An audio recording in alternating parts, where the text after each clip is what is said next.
Well, good morning, everyone, and thank you so much for joining us. We have a really interesting panel ahead of us because we're discussing digital transformations, but it's a very large subject because we're actually discussing how they have affected the individual, how they have affected society, how digital transformations are affecting governance and governments, and of course, the organization of labor. Now, since we have a lot of ground to cover, I thought that maybe I would first sort of talk about the digital transformations that I have seen in the city that we're sitting in New Delhi, and through one or two incidents and one or two anecdotes, sort of lay out the scene for the kinds of transformations we see and the kinds of questions that emerge. Now, for many people in the room who are from Delhi, you'll know this story, but for all our guests who are actually visiting Delhi, it might feel quite interesting to you. In 2012, at the end of 2012, there was a very brutal gang rape that took place in Delhi, which is called the Nirbhaya rape, popularly in the media, which really set off a lot of people who were internet users and on social media to start talking about the brutality of the rape, but also the apathy of people and of government.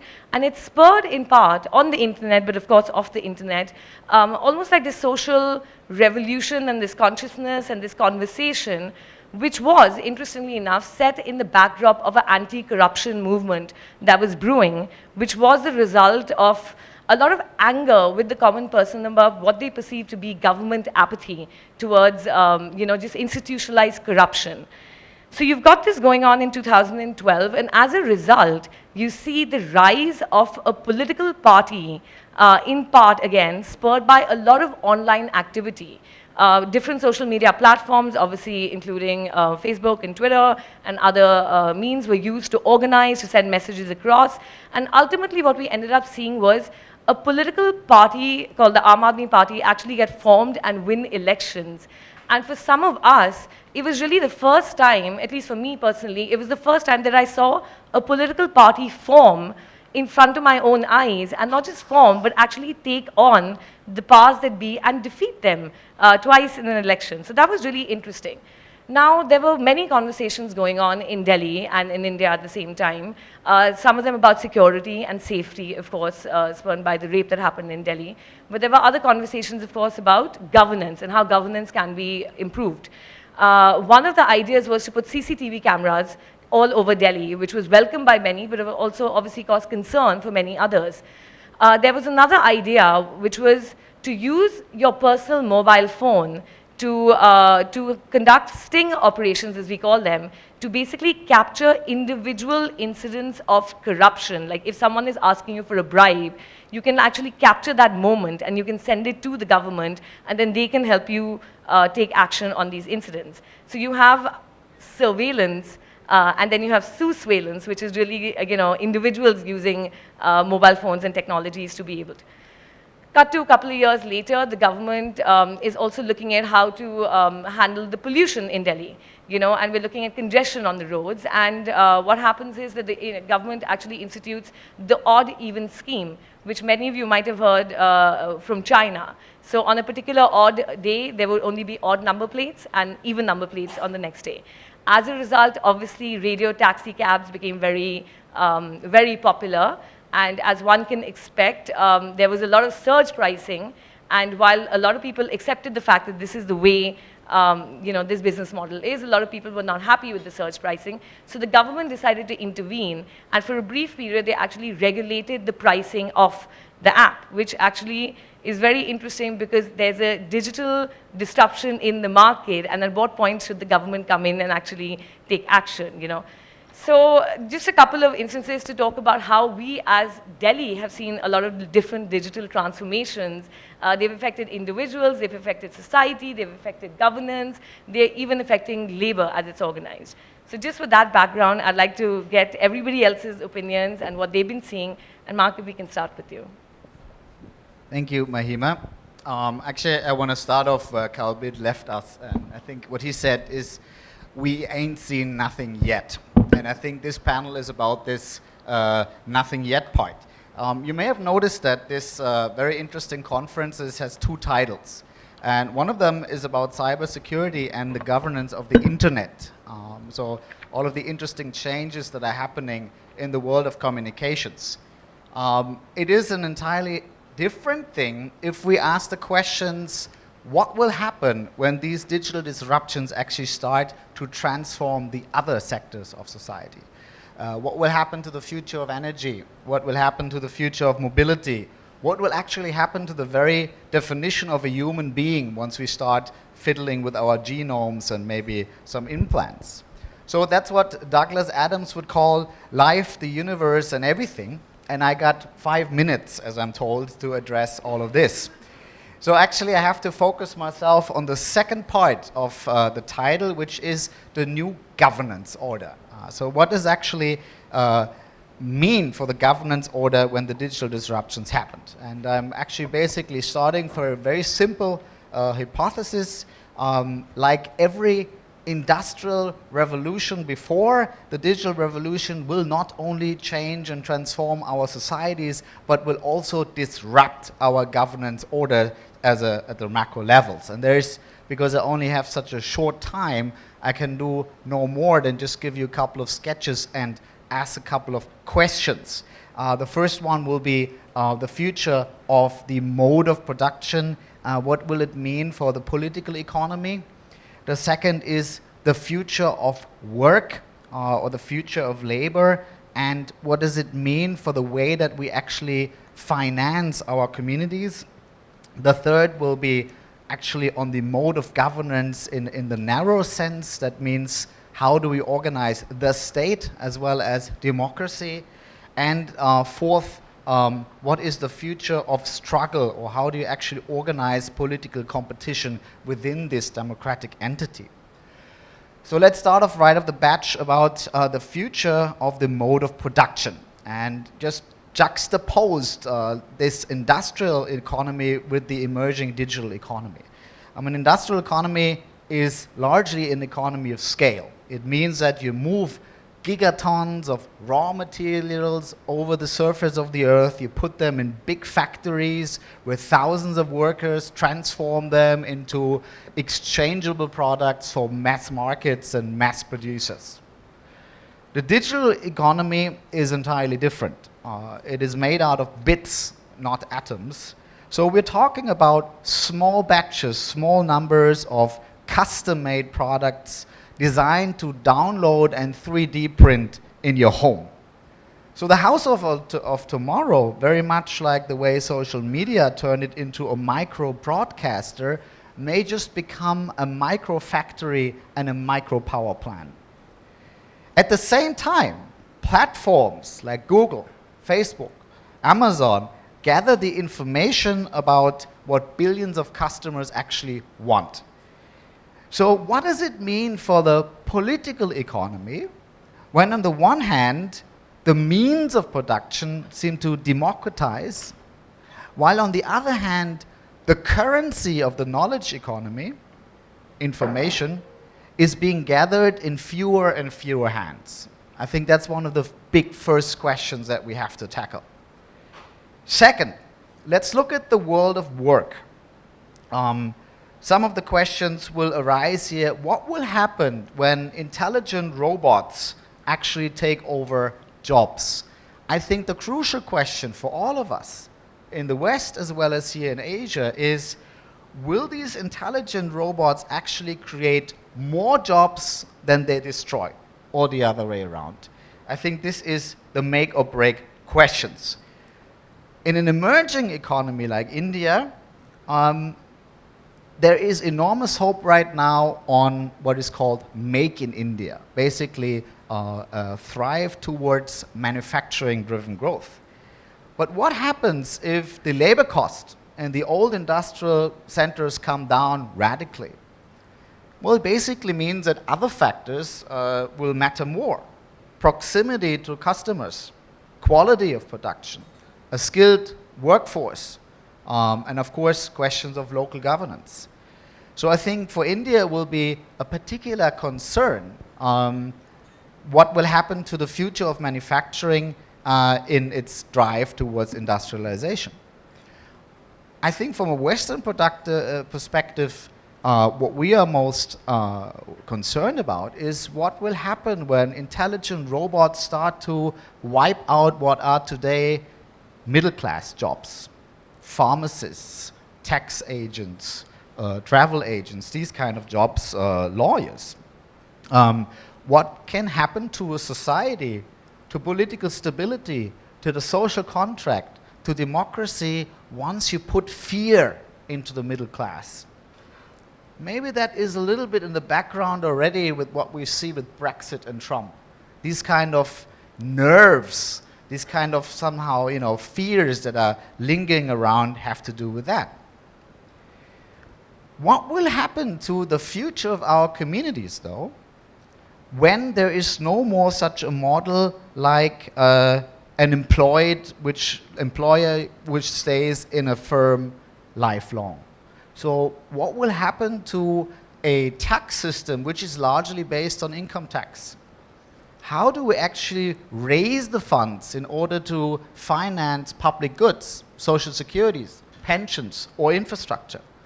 This is one of the large unanswered questions that we address under the label of Labor 4.0. Now let's come to the governance order in the most narrow sense. Let's look at the state first. The modern state, in the Weberian sense, was actually constructed in a vertical, hierarchical, and extremely bureaucratic fashion. All the way from the militaries to the way that our bureaucracies work, they actually are an echo, a mirror image of a factory. So the same thing can be said about democracies, the institutional form of representative democracies. We're looking at mass parties, mass federations, mass movements, mass demonstrations. What you're actually counting is the number of heads, the number of votes, the number of people you can get to the streets. So that is the industrial paradigm, how we have created our industrial governance system. What does it actually mean to make policy in an industrial paradigm? Well, you basically do the same thing. What you need for an industrial economy is you set standards and then you universalize them. And that's what we call legislation and regulation. So what happens when the mode of production changes from vertical, horizontal, standardized, towards lateral, flexible, customized? Is the industrial governance system as we have set it up still valid? Or how do we actually reform that? And finally, democracy as a form of struggle. Someone said in the earlier panel that the internet is all about equity. Well, I beg to differ. I think if anything is certain, if we look at the big platforms that are emerging right now, is that the political economy of digital capitalism is anything but about equity. It's about exclusion, and there will be some sort of exploitation. Okay. So I think we already have digital haves and digital have-nots, and this will intensify over the next couple of years, and that's my last point here. So basically, speaking from someone who is interested in labor unions and political parties, these are also, so we say, fossils from the industrial age. They are equally hierarchical, bureaucratic, and standardized, and our entire way of how we think policy making is still in the industrial paradigm.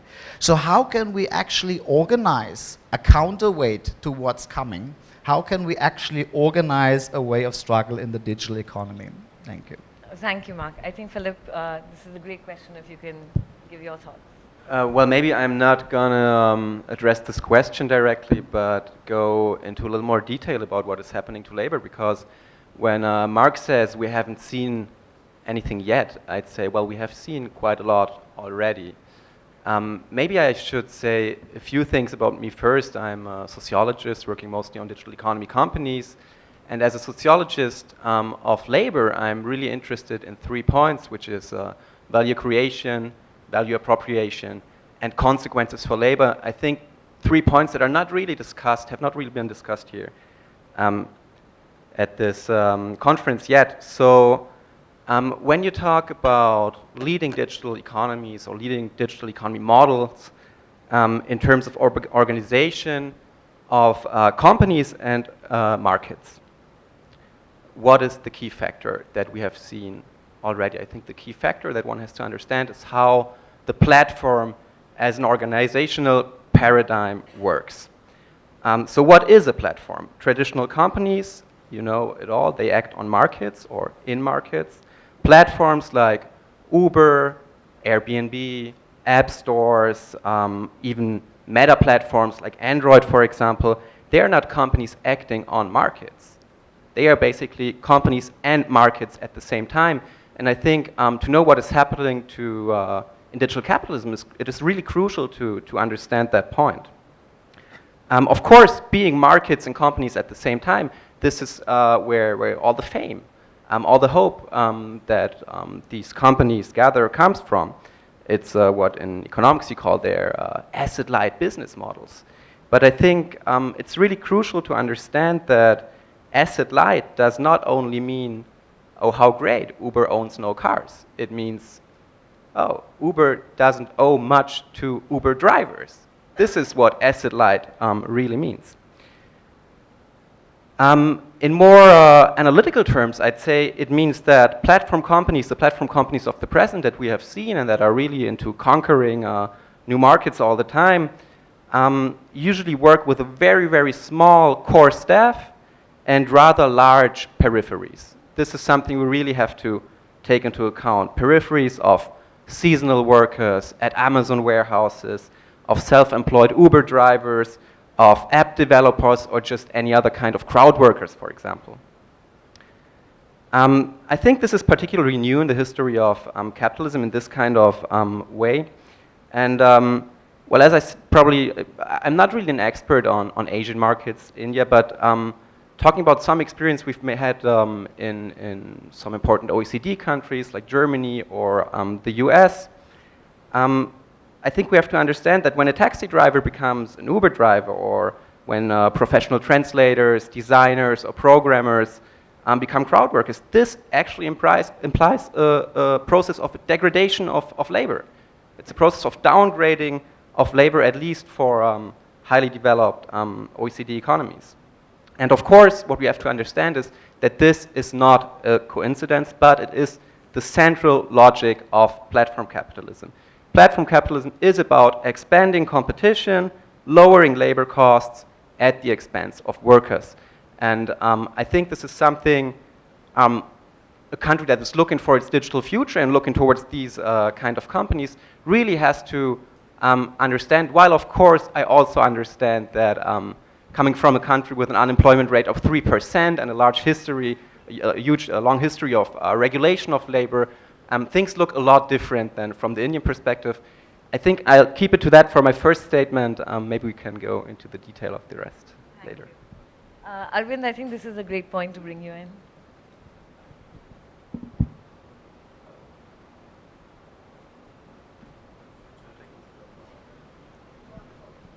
Yeah, can you hear me now? Thank you, thank you.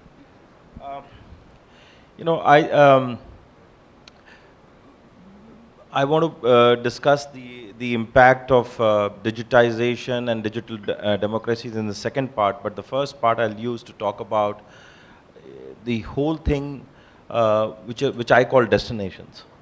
The internet, and I've been associated with it for about 25 years now. I always believed it's all about destinations. Where do you want to go? We spend a lot of time, and rightly so, in securing the highways and the routes to reach those destinations, and of course secure the destinations also. But unless destinations happen, real digital transformation does not happen. And what to me is very exciting is the moment in time where in India we are sitting at a new cycle of innovation. All the examples that we keep discussing are a lot to do with innovation for the top 1 billion of the world. Mark used a word called bits, and I really talk about bit-size innovation. So the story to really discuss, according to me today, is the bit-size innovation that is happening in India.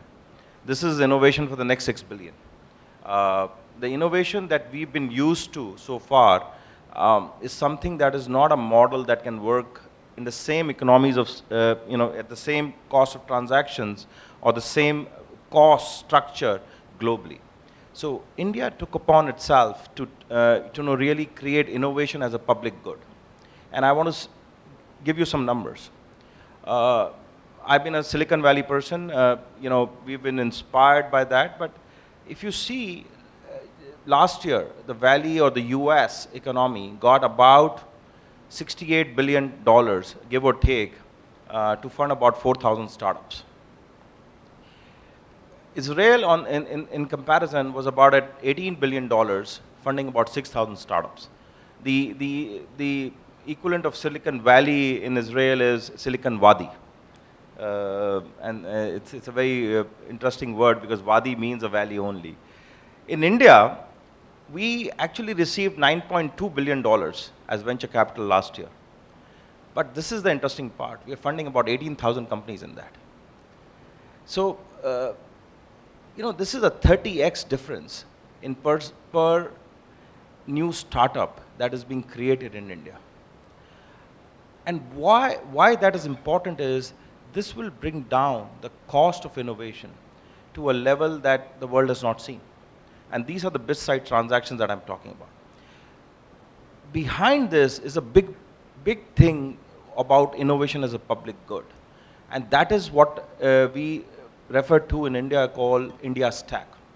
What the government in public-private partnership has done is create a stack which has an identity layer, a payments layer, a paperless layer, a transaction layer, and a consent layer as a public good.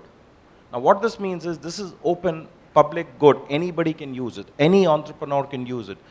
And 80% of the work that you would spend otherwise building a startup is open as a stack to any entrepreneur, any startup in India. And so it's not proprietary, it's open licensing. This changes the game. And to give you a context, in payments, for example, India leapfrogged.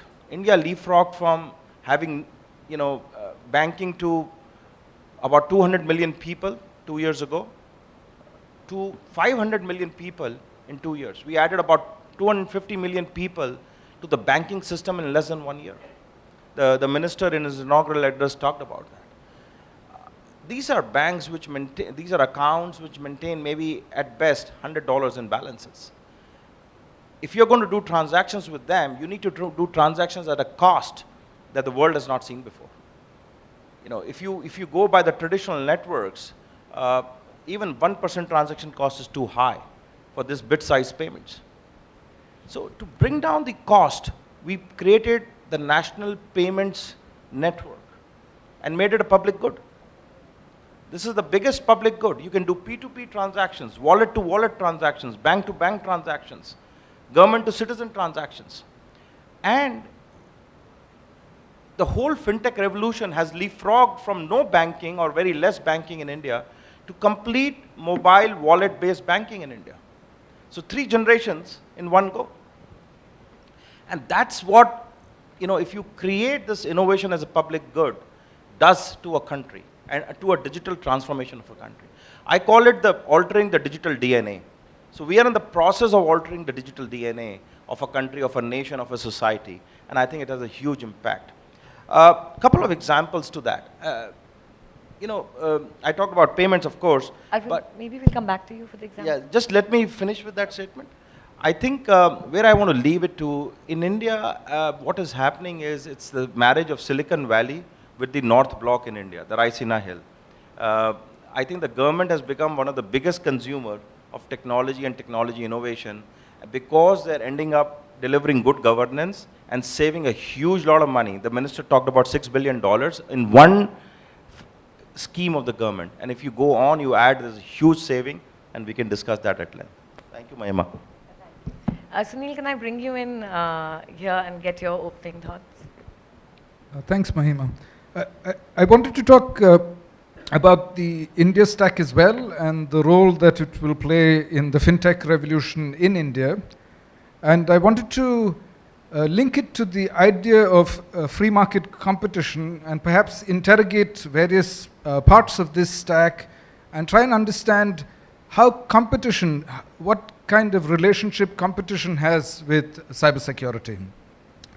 There are, as Mr. Gupta said, 4 layers in the stack. I may be counting it wrong. There is the presence-less layer, which is Aadhaar or the UID. The paperless layer, which is DigiLocker and eKYC, which helps you establish credentials about yourselves to service providers. The cashless layer, apart from the national payment infrastructure, also the unified payment interface, and then the consent layer.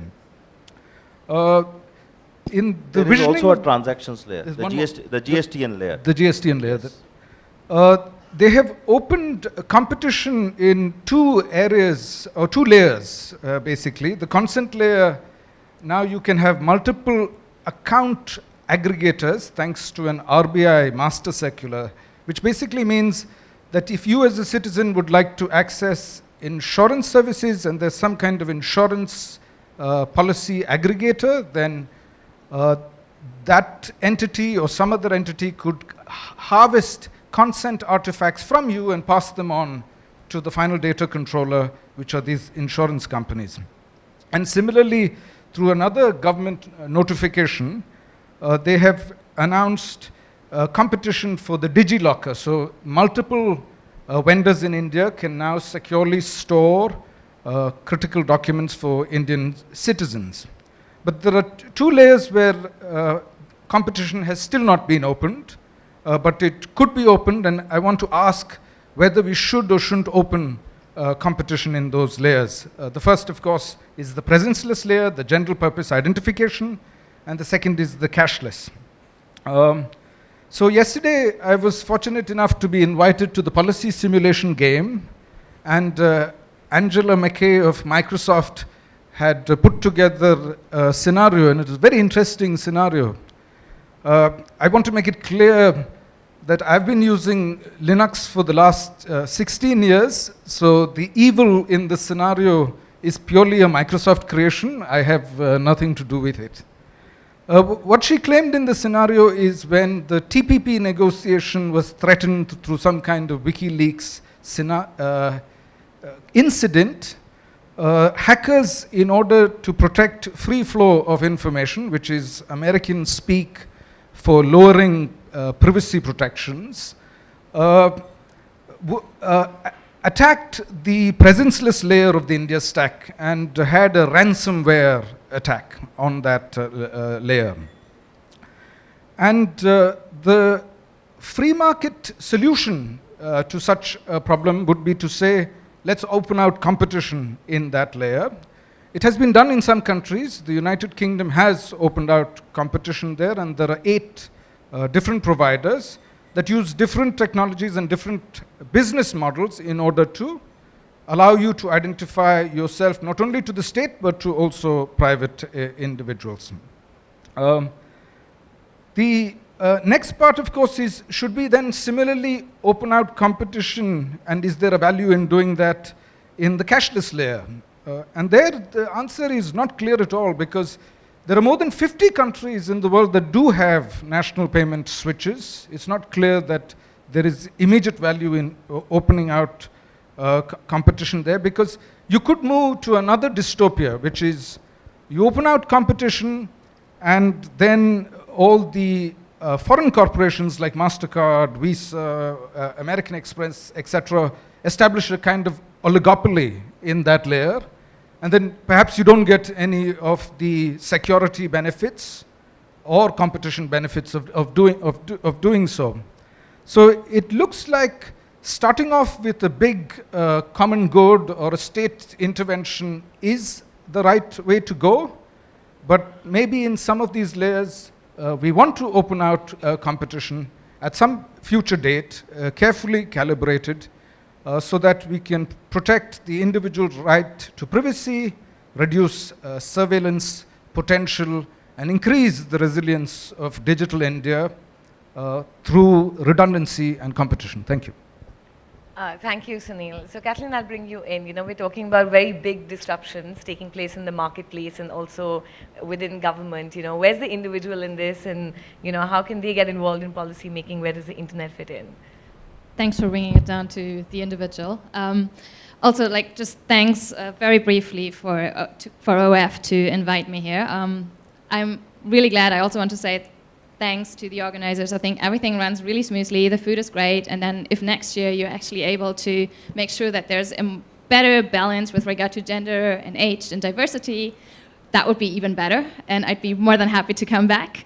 Also, I actually think that I'm not just saying that to say, listen, I'm a woman, and yes, we've had panels where there were more women on stage, but I'm also saying that because I think digital transformation is a very hard topic to talk about if we're in a bubble like we are here right now. Because I do feel that the crowd is quite homogeneous, and it's a very privileged crowd. So all the government representatives who are here, they all know each other. They don't need the confidence to talk to one another. It's the same with the business people who are here. And I do think that as an individual, we should remember that all the topics we're talking about is something that affects us no matter where we are and how. And like listening to all those conversations and all the panels and all the buzzwords floating around, that kind of gets lost in the debate. And that is very concerning for me if talking about a digital transformation. Because even on this panel, we've been talking about labor, about economy, about politics, but what does that mean and where are the negative effects? And that, I feel, has not really been addressed, frankly. So as a human rights advocate, I do feel that the conversation also needs to be not about risk for our system, not about risks for our politics or our government's models, but about risk for the individual. And a lot of the innovations that we talked about, like the buzzwords, Internet of Things, cybersecurity, artificial intelligence, none of this just comes about. And none of this just happens and has no influence. So Internet of Things won't just happen if my Bosch fridge does not talk to my UOY TV because it's all proprietary, then the Internet of Things is simply not a reality. Because interoperable standards are very important. And then what does that mean for the data that's gathered about me? Big data is not the same as internet, which is something that popped up in a discussion where I'm like, wait, people, just using big data does not mean you sound really advanced and innovative. That's not the same thing. And you also want to question of, is big data a good thing and how does that affect you? I also am slightly worried about hearing cybersecurity discussions by a lot of government representatives on stage. Where I'm like, if you're securitizing the narrative and you're just saying something like, the internet is a dark, threatened, insecure place, what exactly are you trying to save then? And I don't think that leaving individuals out of that debate and leaving diverse voices out of that debate is going to get us anywhere, because we'll ultimately won't have the space that we're actually trying to defend. So the digital transformation falls short when we forget about why we're doing this. And we're doing this because all of us as individuals are looking for benefits as to how to improve our lives, and they should be about freedom and not about restriction and securing certain places. So that's, like, I just wanted to raise that point because I do feel that we just tend to forget that we're not just driving innovation, we're not just looking for the money, but we're looking in how to make our lives better as individuals. And I'm just going to leave it at that, and then I think we're coming back to the government's question. Well, thank you so much. So all of you can see there are many different themes at play over here, but I think the two sort of sets of issues are emerging. One is sort of how is labor changing because of digital transformations, and how is government responding to that? And I think the second set of questions, although related, is how does this affect the individual and the society that they live in? And maybe just for clarity, we can split it up into two lines of questioning and then open it up to the audience. Mark, if I may start with you. You were talking about sort of disruptions in the marketplace and how government will respond to that and how governance structures will change. But you're also hearing from India about how the government is actually involved with shaping innovation and very much involved in that process. I was wondering if you have any reactions to what Arvind is talking about how Digital India is being planned, and of course then what Sunil told us. Well, I live and work in India, but I think on this panel it may be better if I offer an outside view. I think the way I see it, India as a very big country, but we could actually also talk about other emerging and very populous countries in Asia. I mean, if you look at the real challenge from where you sit, is actually that for the next 40 years you have to create 1.2 million jobs every month for 40 years, right? Jobs infrastructure, mobility, public services. This is the order that any government has to fulfill, and that gives you the enormous pressure that policymakers are facing here. So we are actually looking at a situation where you have a little bit of a race against time, a race against the clock. So what the Chinese have done in the 1980s and the other East Asians even before them is actually to say, let's use the same development model that the West has been using a century before, which is export-led, manufacturing-led growth.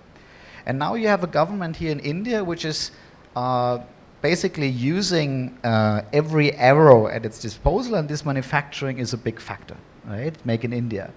But the question is there, I mean, how much bang for the buck do you get?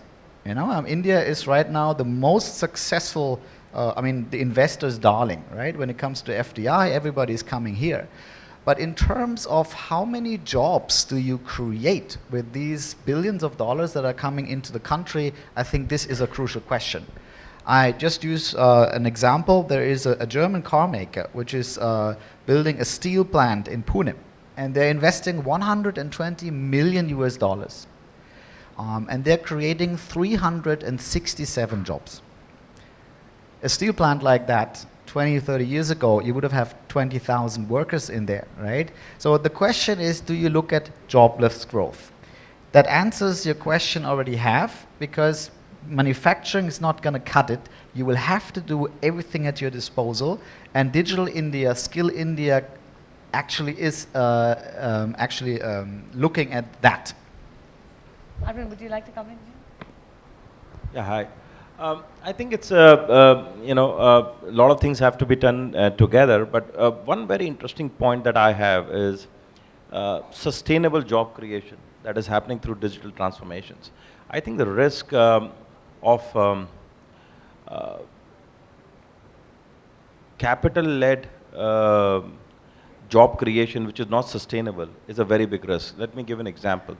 You know, while in the shared economy, you're talking about a lot of jobs being created at the bottom of the pyramid. So let's take drivers of all, all the shared economy cars.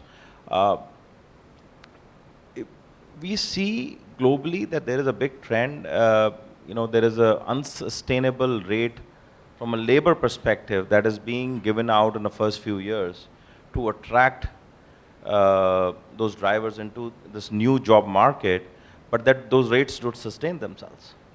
What's the view that we need to take in this huge digital transformation? Because I think that has a huge impact on society. Countries are already seeing the first traces of that. You see, I think while we all want to do as much digital transformation as possible and digital disruption as possible, and you talked about the odd even, consumers also get hooked on to a low rate of transport, and certainly during those surge hours, you're not able to, even though they may be lower than the other alternative. But so I think it's a very important social and economic discussion, both from a consumer perspective, how much of it has to be open market, free market driven, and how much of it has to be regulated, if at all. Should there be a cap on the upper limit of the pricing, on the lower limit also, so that the existing jobs don't go away? Yeah. From a job perspective, and are you creating an artificial market in the first 2 years, or first few years, how so many years they may be, that is not sustainable in the long run? So right. I think while we are doing digital disruption and digital transformation, the impact on labor and work, both positive and negative, needs to be studied together, and that's my submission. Philip, if I can get you in here, because you've also written about the new conventional wisdom. 9 out of 10 startups are going to fail. And you've also talked about Industry 4.0. So I was wondering if you can expand on that, given what Arvind and Mark have been talking about.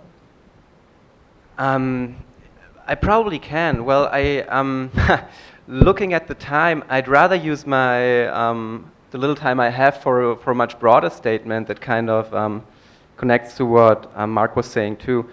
To make it very basic, you all know it, it's trivial, but to run an economy, you need more than innovation and new products all the time, you need to create jobs.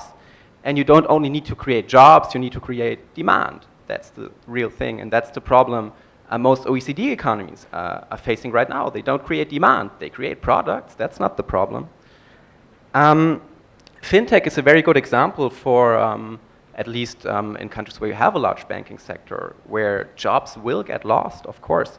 At the same time, I don't think that, I wouldn't follow Mark insofar that automation is really the decisive factor.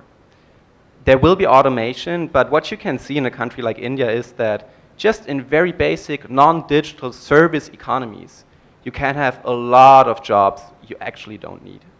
I mean, I'd rather pour my coffee myself than stand in line for half an hour to have someone pour it for me. That's just my experience. But I do think that you will have the problem of social polarization coming, of really like inequality, social polarization coming from these business models. And this, of course, affects demand. And I think when you look at the Valley, at Silicon Valley, you really see that people there have learned the lesson. They have understood that because you have more and more voices coming from there talking about basic income now. I mean, it's kind of weird, right? I think those guys making all the money, transforming the global economy, they see that they're not creating the demand. And this is, of course, not for, this is because those guys want to sell their products and they see they're not creating the demand. So I really think we have to talk about that. And I learned a lot about the interesting ways in which India is dealing with that. So thanks for that. Okay, Kathleen, let me come to you. You know, inequality is rising and there is social polarization, but also, you know, we talked about transformations in terms of governance and people being able to participate a little more in policy than perhaps they were able to do decades ago. Is that true? Do you, would you agree with that? Would you disagree with that? And where do you see policy making going with? Idealistically, my answer would be yes, there are more opportunities. Realistically, I'd say it's a pretty diverse, scattered picture.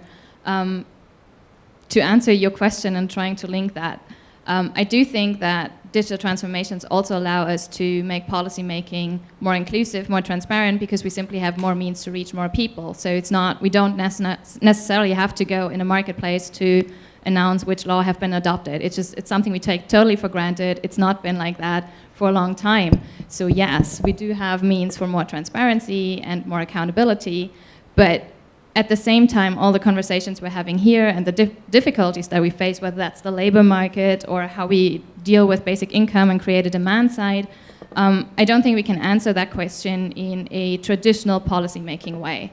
So I do think participatory models, which are more inclusive, and we do talk about governance a lot, but I don't think a lot of people actually take the time to reflect of what do we mean by governance and how do we structure these processes.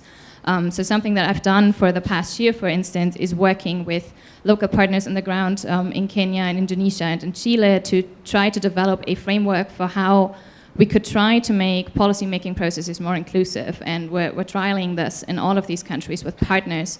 And it's a framework that's been put up with questions as in what do you need to do at every single policy stage? And yes, the regulatory power rests with the government, but particularly because there's so many global actors in the business side, you do need to have them at the table as well as the civil society and everyone who's actually concerned. All the constituency need to be there, and that sounds a lot easier than it's actually been done in the national level. And we're doing this on the national level because conferences like this are great to talk about that, but that doesn't necessarily mean that the policymakers will then draft everything that's been discussed here. For that, you kind of need a piece of paper on the table that actually has text that can then be discussed, and that is better done and in a more accountable way, in a democratic way, in the national context.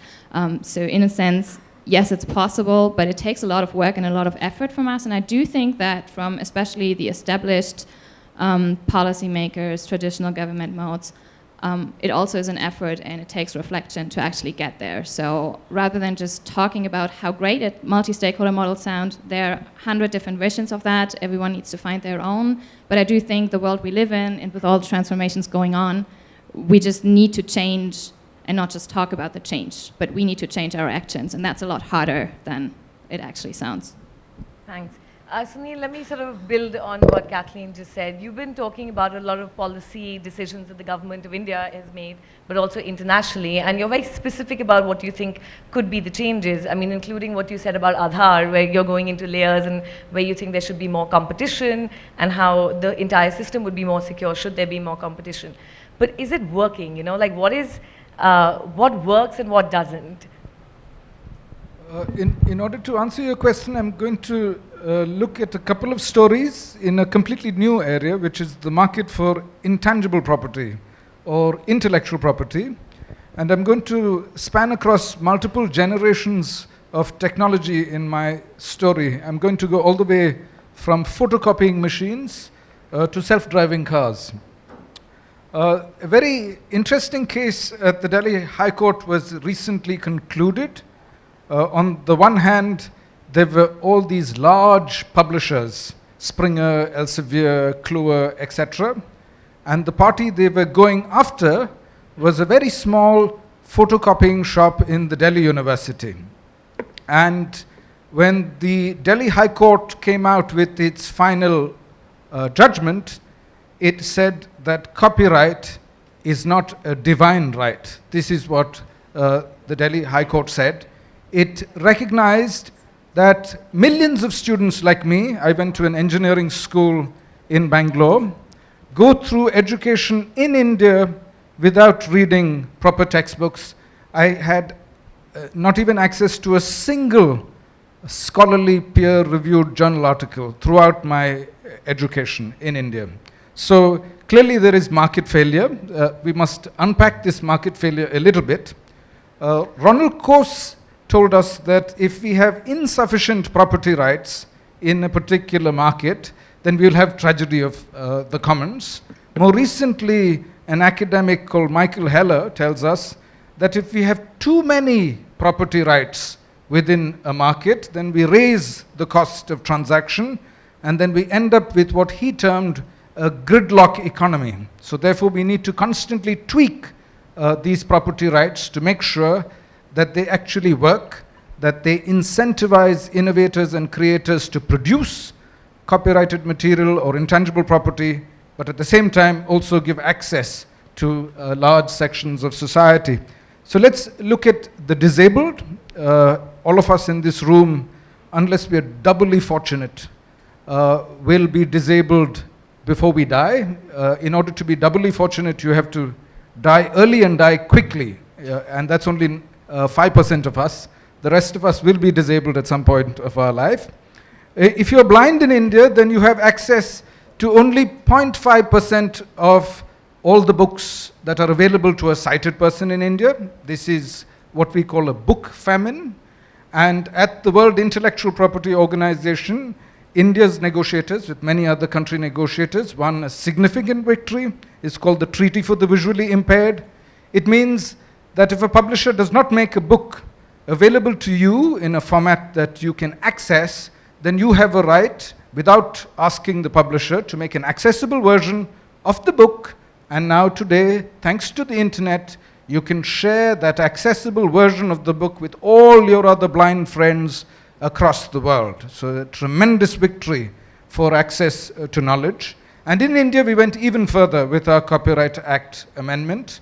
We decided to make this exception both disability neutral and works neutral. So it doesn't matter what type of work is protected by copyright law, and it doesn't matter what your specific disability is, as long as you can prove that the owner of the copyright has not bothered to make a version for you, you have a right you have an exception or a user right. So what does this mean for cybersecurity? And what does this mean for job creation? I have to tie it together, otherwise none of this will make any sense. So fortunately, we live in a world of regulatory arbitrage. Apple and all these other successful companies have demonstrated how to minimize tax, as they call it, by using the double Irish and the Dutch sandwich. They keep round-tripping money across jurisdictions till they don't have to pay any tax. Here in India, thanks to our progressive policymakers, we have a lot of flexibilities in our copyright law. that are completely valid under international treaties.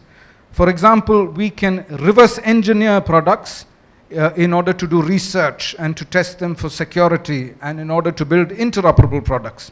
So we should get all the smart self-driving cars and all the smart technology from the American market, bring them to India and hook them up to computer terminals.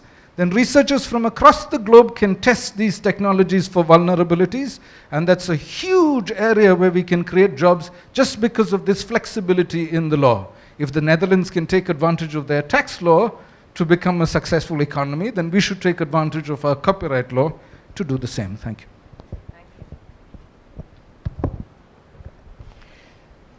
When we discussed this panel before, I think the idea was basically to have a little bit of a sneak preview of what kind of debates are actually on the horizon. And I just wanted to maybe take one point up that Philip was making about basic income schemes.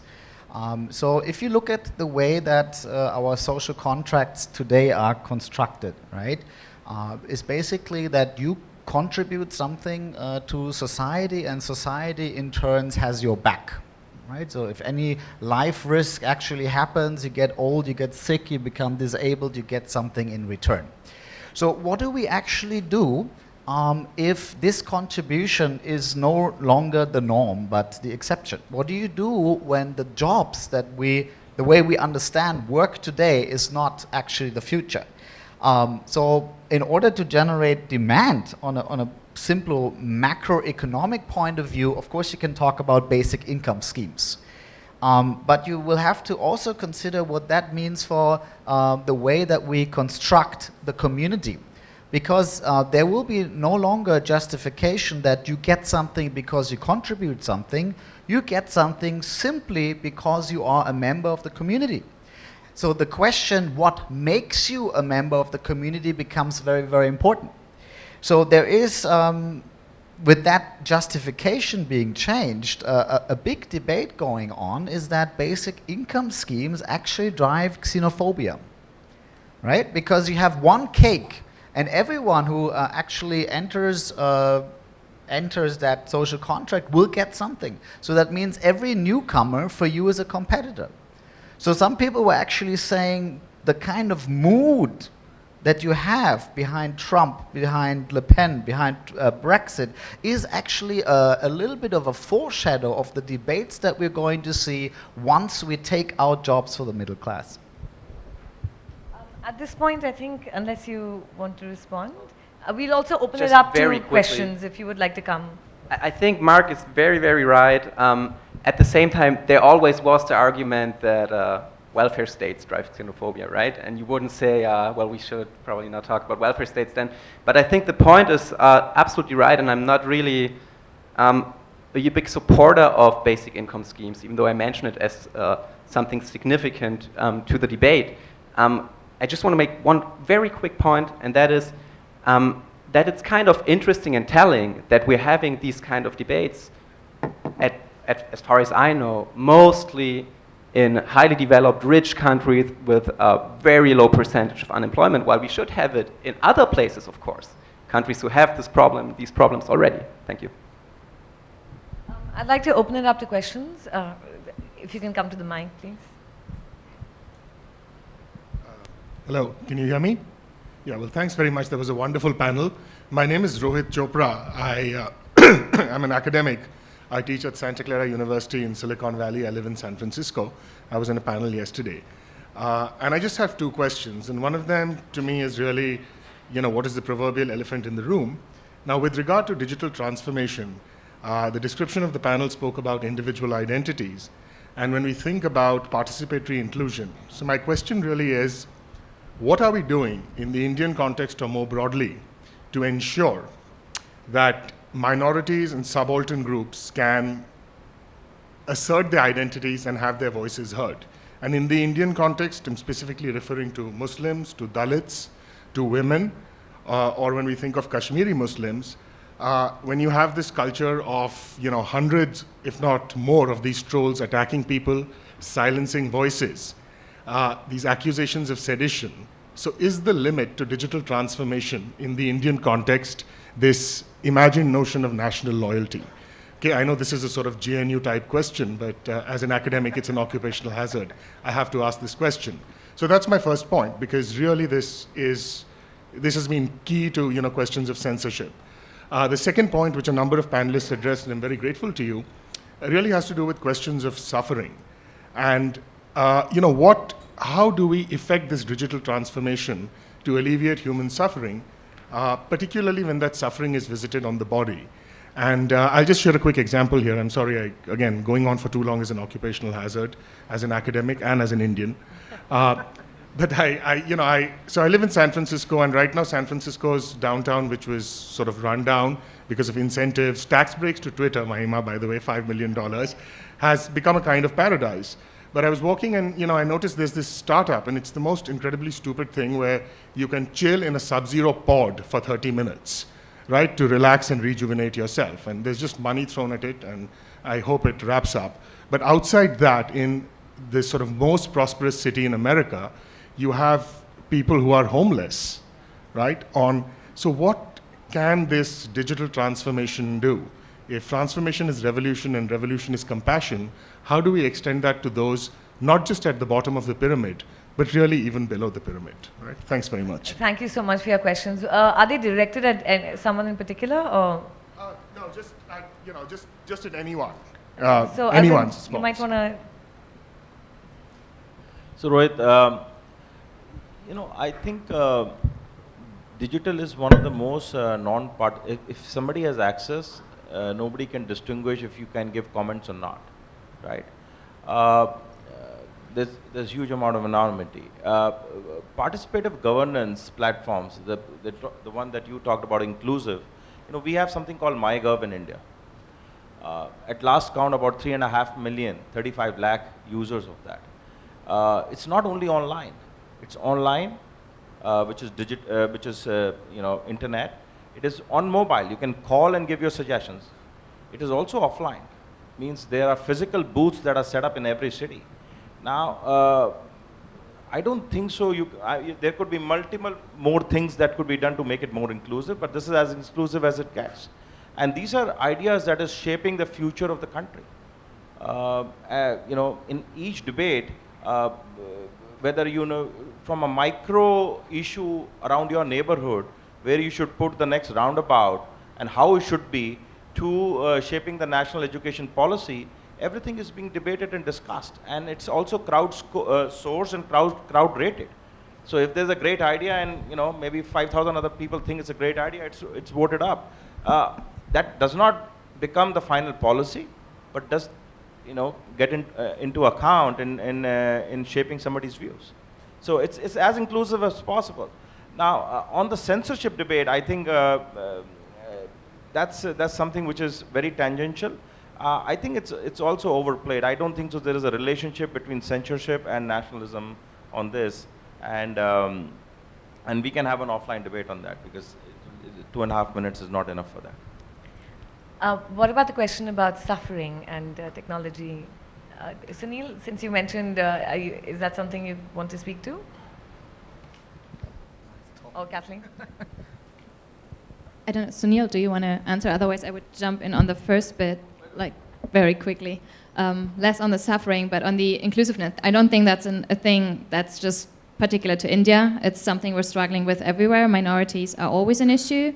But something that I mentioned earlier is, and how do we take care of the individual? The problem is that a lot of these platforms don't allow for anonymity, and anonymity is currently under threat also because of a lot of government and surveillance measures, but also because censorship is taking quite a big toll. So I do think we need to make sure that certain mechanisms allow us to speak freely, and we can also, technology you could say is neutral, but of course it's also turned into means for oppression.